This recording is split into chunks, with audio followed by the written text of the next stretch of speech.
اعوذ باللہ من الشیطان الرجیم بسم اللہ الرحمن الرحیم الحمد للہ رب العالمین والصلاة والسلام علی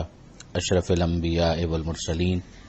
واہل بیتہ الطیبین الطاہرین المعصومین، اما بعد۔ سورہ مبارکہ نساء کی آیت نمبر 176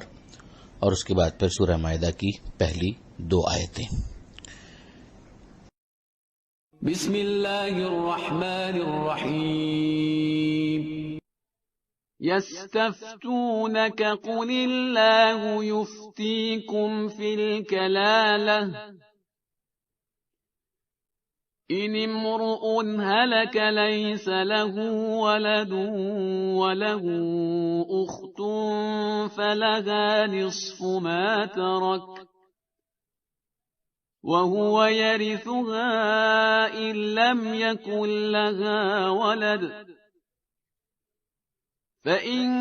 كانت اثنتين فلهما الثلثان مما ترك وَإِن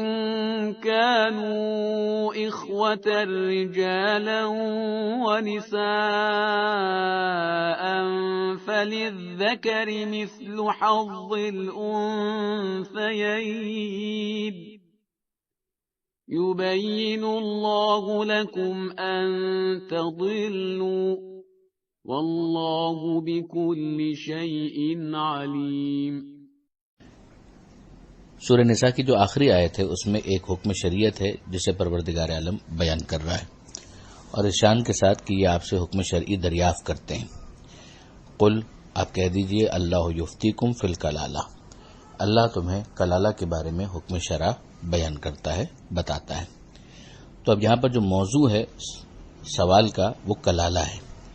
اور اس کی پھر 4 شقیں ہیں کہ جسے یہاں پر ایلوبریٹ کیا گیا ہے، سمجھایا گیا ہے۔ کلالہ کا مطلب ہے بھائی بہن، اور ان کے جو میراث کے حوالے سے جو مسائل ہیں ان کو ڈسکس کیا جا رہا ہے۔ یہ بات آپ کو یاد ہوگی کہ سورہ نساء کے آغاز ہی کی آیات میں یہ بیان کیا گیا تھا کہ میراث کی تقسیم میں 3 گروہوں کو مد نظر رکھا جاتا ہے، اور اگر پہلا گروہ ہو تو دوسرے گروہ کی باری نہیں آتی، دوسرا گروہ ہو تو تیسرے گروہ کی باری نہیں آتی۔ تو یہاں پر یہ جو کلالہ کی بحث ہے وہ دوسرے گروہ سے تعلق رکھتی ہے۔ تو اس کے اندر ایک شق تو یہی ہے کہ اولاد میں سے کوئی نہ ہو، اور دوسری شق جو ہے وہ احادیث کے ذریعے سے سمجھائی گئی کہ ماں باپ میں سے بھی کوئی نہ ہو، اور اگر اس شخص کا انتقال ہو جائے تو پھر اس کی اگر ایک بہن ہے تو اس کا مسئلہ کیا بنے گا، اور وہ اگر بہن انتقال کر جائے تو پھر یہ اس کا ورثہ کس طرح سے لے گا۔ تو 2 سچویشنز یہی ہیں کہ اگر ایک شخص ہے اور اس کی اولاد نہیں ہے اور اس کی ایک بہن ہے تو اس کو آدھا ترکہ ملے گا، یعنی جو مرنے والے نے چھوڑا ہے اس کا نصف اس کو مل جائے گا، اور اگر بہن کا انتقال ہو گیا تو وہ اس کا وارث بنے گا پورے کا، اور کنڈیشن اس میں بھی وہی ہے کہ اس کے یہاں بھی کوئی اولاد نہ ہو۔ اور اگر 2 بہنیں ہیں تو پھر ان دونوں کو 2/3 ملے گا، یعنی 2/3 ملے گا اس بھائی کے ورثے میں سے۔ اور اگر اس طرح سے معاملہ ہے کہ بہن بھائی دونوں ہیں اور مرد بھی ہیں عورتیں بھی ہیں تو پھر اس کے بعد فللذکر مثل حظ الانثیین، کہ لڑکوں کا حصہ دگنا ہوگا لڑکیوں کے مقابلے میں، یعنی بہنوں کا حصہ آدھا ہوگا اور بھائیوں کا حصہ ڈبل ہوگا۔ یبین اللہ لکم ان تضلوا، اب یہ 4 کیسز بیان کرنے کے بعد پروردگار عالم یہ ارشاد فرماتا ہے کہ اللہ تمہارے لیے بیان کرتا ہے، صاف صاف بیان کرتا ہے کہ تم گمراہ نہ ہو جاؤ۔ واللہ بکل شیء علیم، اور اللہ ہر چیز کا علم رکھتا ہے۔ سوال یہ ذہن میں آتا ہے جو بالکل ویلڈ سوال ہے کہ کلالہ ہی کے عنوان سے اس سورہ کے آغاز کی آیات میں جہاں پروردگار عالم نے میراث کو ڈسکس کیا تھا وہاں پر ایک مسئلہ بیان کیا تھا جو اس سے مختلف تھا، اور یہاں پر یہ جو سچویشنز بیان کی گئی ہیں وہ مختلف ہیں۔ تو ان دونوں کو ریکنسائل کیسے کیا جائے گا؟ لفظ وہاں پر بھی کلالہ ہے اور لفظ یہاں پر بھی کلالہ ہے۔ اسی کو علماء کرام نے احادیث کی روشنی میں سمجھایا ہے کہ وہاں پر جو مسئلہ بیان ہوا وہ کلالۃ الام کا تھا، یعنی میت کے وہ بھائی بہن جن کی ماں ایک ہے اور باپ مختلف ہے، ان کا یہ حکم جو آغاز میں بیان ہوا تھا کہ اگر ایک ہو تو چھٹا حصہ اور ایک سے زیادہ ہو تو تیسرا حصہ۔ اور اب یہاں جو حکم بیان ہو رہا ہے وہ کلالۃ الابوین اور کلالۃ الاب کا ہے، یعنی سگے بھائی بہن جو ایک ماں باپ کے ہیں یا ایسے ہیں کہ جن کا کم سے کم باپ ایک ہی ہے مگر مائیں مختلف ہیں، کہ اگر سگے بھائی بہن کی موجودگی میں تو ان کو میراث ملتی ہی نہیں، لیکن اگر سگے نہ ہوں تو یہ ان کے قائم مقام ہو جاتے ہیں، یعنی ان کی جگہ پر ان کو حق ملتا ہے، تو جو ان کا حق ہوگا وہ ان کو مل جائے گا۔ اور اب ان کا یہ حکم یہاں پر بیان کیا جا رہا ہے کہ اگر ایک بہن ہو تو آدھا، ایک سے زیادہ بہنیں ہوں تو ثلثین، اور اگر ایک یا کئی بھائی ہوں تو کل متروکہ، اور اگر بھائی بہن مخلوط ہوں تو بھائی کو دوہرا اور بہن کو سنگل۔ یہ ان بھائی بہنوں کا حکم ہے۔ علامہ سید علی نقوی صاحب کا ایک بہت اچھا تبصرہ ہے، فرماتے ہیں کہ یہ تفصیل فقہ اسلامی میں متفق علیہ ہے، مگر سوال یہ ہے کہ یہ تفصیل کہاں سے معلوم ہوئی؟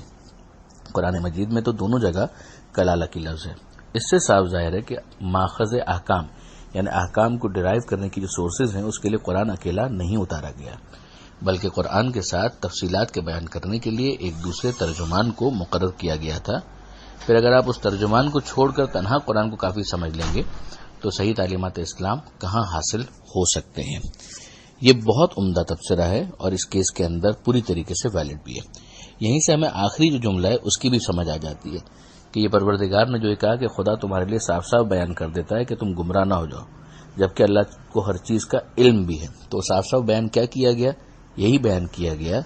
کہ احکام کو سمجھنے کے لیے فقط قرآن مجید پر انحصار درست نہیں ہوگا، ورنہ یہاں پر بھی لفظ کلالہ ہے، پیچھے بھی کلالہ کا لفظ آ چکا ہے، تم دیکھ لو کہ تم کس طریقے سے اس کو انٹرپریٹ کرو گے۔ پیغمبر اکرم صلی اللہ علیہ وآلہ وسلم صرف معاذ اللہ ایک پوسٹ مین کی طرح سے نہیں بھیجے گئے تھے کہ پیغام دیا اور اس کے علاوہ ان کی کوئی ذمہ داری نہ ہو، اس کو ایلوبریٹ کرنا اور خدا ہی کی طرف سے ایلوبریٹ کرنا، یہ پیغمبر اکرم صلی اللہ علیہ وآلہ وسلم کے ذمہ تھا، اور اسی لیے پیغمبر اکرم نے اپنے بعد بھی قرآن کے ساتھ اہل بیت کو چھوڑا کہ ان دونوں سے اگر متمسک رہو گے تو ہرگز گمراہ نہ ہوں گے، جس کو حدیث ثقلین کہا جاتا ہے، اور صحیح مسلم کے اندر بھی وہ موجود ہے۔ ایک اور بات جو یہاں پر غور طلب ہے وہ یہ کہ اگر آپ ربط کے اعتبار سے دیکھیں تو جو پچھلی آیتیں تھیں ان کے ساتھ اس آیت کا کوئی ربط نظر نہیں آتا، اس لیے کہ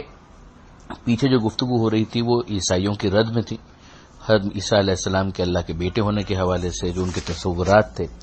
ان کو انویلڈ کیا جا رہا تھا اور اس کی مذمت کی جا رہی تھی۔ اب یہاں پر ایک دم میراث کا مسئلہ بیان کر دیا گیا، یہ بھی ہم کو سمجھ میں آیا کہ کوئی لازم نہیں ہے کہ اگر دو آیتیں اوپر تلے ہمیں نظر آ رہی ہیں تو ان میں ہر صورت میں کسی نہ کسی قسم کا کوئی ربط ہم کھینچ تان کے نکالیں۔ اب جو سورہ ہے یعنی سورہ نساء تو مکمل ہو گیا، 176 آیتیں الحمدللہ۔ اب اس کے بعد سورہ مائدہ شروع ہوتا ہے۔ بسم اللہ الرحمن الرحیم۔ یا ایہا الذین آمنوا اوفوا بالعقود أحلت لكم بهيمة الأنعام إلا ما يتلى عليكم غير محل الصيد وأنتم حرم إن الله يحكم ما يريد يا أيها الذين آمنوا لا تحلوا شعائر الله ولا الشهر الحرام ولا الهدي ولا القلائد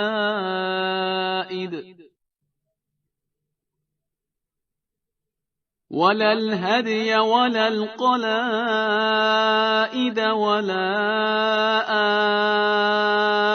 آمين البيت الحرام يبتغون فضلا من ربهم ورضوانا وإذا حللتم فاصطادوا ولا يجرمنكم شنآن قوم أن صدوكم عن المسجد الحرام أن تعتدوا وتعاونوا على البر والتقوى ولا تعاونوا على الإثم والعدوان واتقوا اللہ ان اللہ شدید العقاب۔ مائدہ کا مطلب ہے دسترخوان، چونکہ اس کے اندر حضرت عیسیٰ علیہ السلام کی ایک دعا ہے جس میں انہوں نے آسمان سے دسترخوان یعنی مائدہ کے نزول کی دعا مانگی تھی، لہذا اس مناسبت سے اس سورے کا نام پڑ گیا سورہ مائدہ۔ اس سورے کی 120 آیتیں ہیں اور یہ مدنی سورہ ہے، یعنی ہجرت کے بعد پیغمبر اکرم صلی اللہ علیہ وآلہ وسلم پر نازل ہونے والا سورہ ہے۔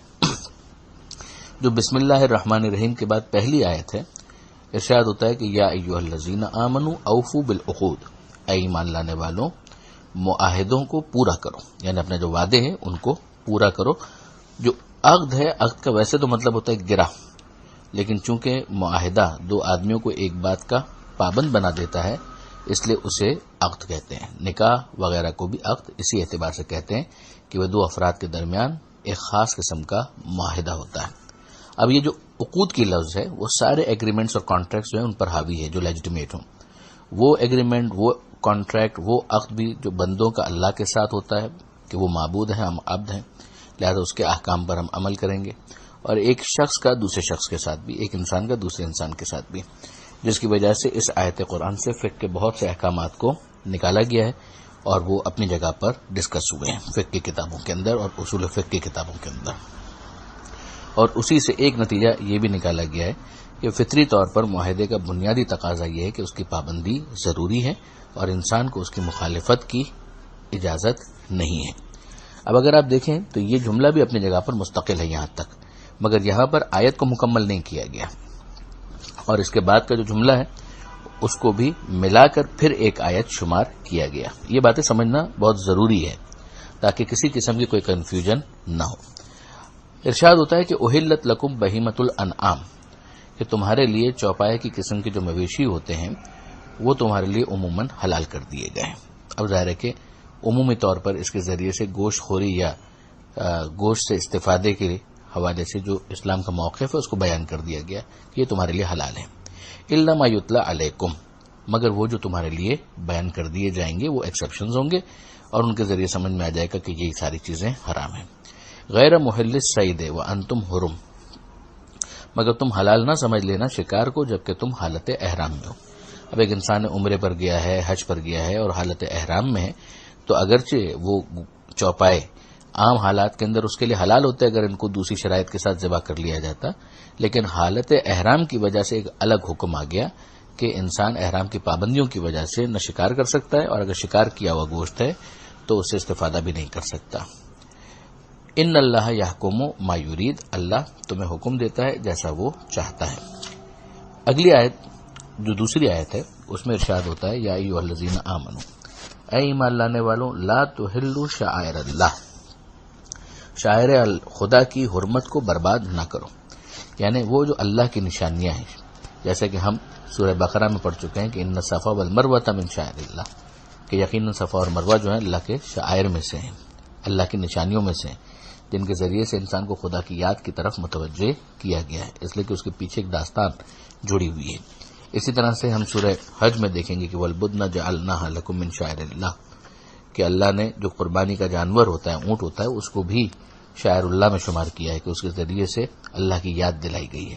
تو یہاں پر کہا جا رہا ہے کہ تم شاعر خدا کی حرمت کو برباد نہ کرو۔ ولا الشہر الحرام، اسی طرح سے جو محترم مہینے ان کی حرمت کو بھی برباد نہ کرو۔ ولا الہدیہ، نہ قربانی کے جانور کی، ولا القلائد، اور نہ ہی ان جانوروں کی کہ جن کے گلے میں پٹے ڈالے ہوئے ہیں۔ اب یہ سارے کے سارے جو شاعر اللہ کے کچھ مصادیق ہیں ان کو سمجھا دیا گیا کہ وہ جو جانور ذبح ہو جائے گا تو اسی کا گوشت جو ہے وہ ہدی قرار پائے گا، اور وہ جس کے گلے میں پٹا ڈال دیا گیا ہے گویا آمادہ کر دیا گیا ہے کہ یہ قربانی کا جانور ہے جس کو قربان کیا جانا ہے۔ یہیں سے انسان کے ذہن کو بلندی عطا کی گئی کہ ذرا دیکھو کہ ایک تو عمومی ہم نے حکم بتا دیا کہ شاعر خدا کی حرمت کو پامال مت کرو، مہینوں کا ذکر آ گیا، جانوروں کا ذکر آ گیا، تو کیا انسان اس سے خارج ہوں گے؟ ایک تو کامن سینس کا معاملہ تھا اور ساتھ ہی ساتھ پھر پروردگار عالم نے ذکر بھی کر دیا کہ ولا آمین البیت الحرام، اور اسی طرح سے وہ افراد کہ جو رخ کیے ہوئے ہیں بیت الحرام کی جانب، خانہ کعبہ کی جانب، یبتغون فضلا من ربہم ورضوانا، جو اپنے رب کے فضل کی تلاش میں ہیں اور اللہ کی رضا کی تلاش میں ہیں۔ اب یہاں سے ہمیں اندازہ ہو جاتا ہے کہ جب وہ جانور جو بغرض قربانی لے جائے جا رہے ہیں شاعر الہیہ ہے تو وہ انسان کیوں کر قابل حرمت نہ ہوں گے جو رضا الہی کے راستے پر ہیں۔ چنانچہ وضاحت کے ساتھ ان جانوروں کے تذکرے کے بعد ان انسانوں کا بھی ذکر کر دیا گیا۔ اب اگر ان جانوروں کا احترام مطلوب پروردگار ہے تو ان انسانوں کی تعظیم و تکریم جو اپنی پوری زندگی راہ خدا میں صرف کر دیں اور آخر میں اس کی راہ میں نثار ہو جائیں، یہ ظاہر ہے کہ داخل شرک نہیں ہوگا بلکہ داخل تعظیم شاعر پروردگار ہوگا۔ اسی سے امام حسین علیہ السلام کی وہ عظمت بھی ہمارے سامنے آ جاتی ہے کہ جب وہ مدینہ منورہ سے نکلے تھے اور خانہ کعبہ کی طرف آئے تھے، مگر فرزند رسول کو خانہ کعبہ کے پاس بھی،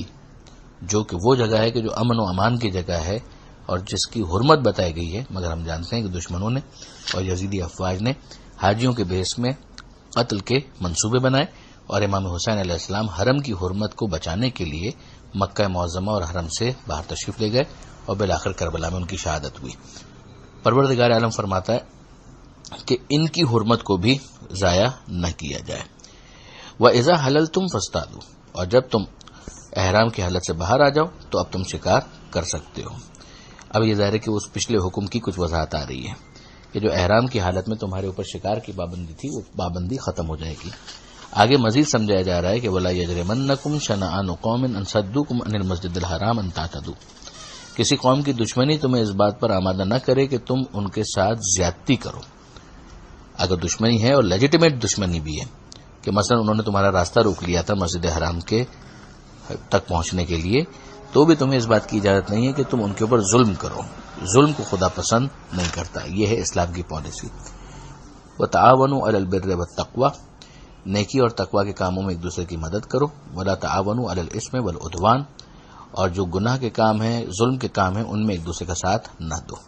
ان آیتوں کے اوپر بھی بہت ٹھنڈے دل سے غور کرنے کی ضرورت ہے۔ وَاتَّقُوا اللَّهَ، اللہ کا تقوی اختیار کرو۔ ان اللہ شدید العقاب، یقیناً اللہ بہت سخت سزا دینے والا ہے۔ پروردگار عالم سے دعا ہے قرآن مجید سمجھنے اور اس پر عمل کرنے کی توفیق عطا فرما، اور وارث قرآن امام زمانہ کے ظہور میں تاکید فرما۔ وآخر دعوانا ان الحمد للہ رب العالمین، والسلام علیکم ورحمۃ اللہ وبرکاتہ۔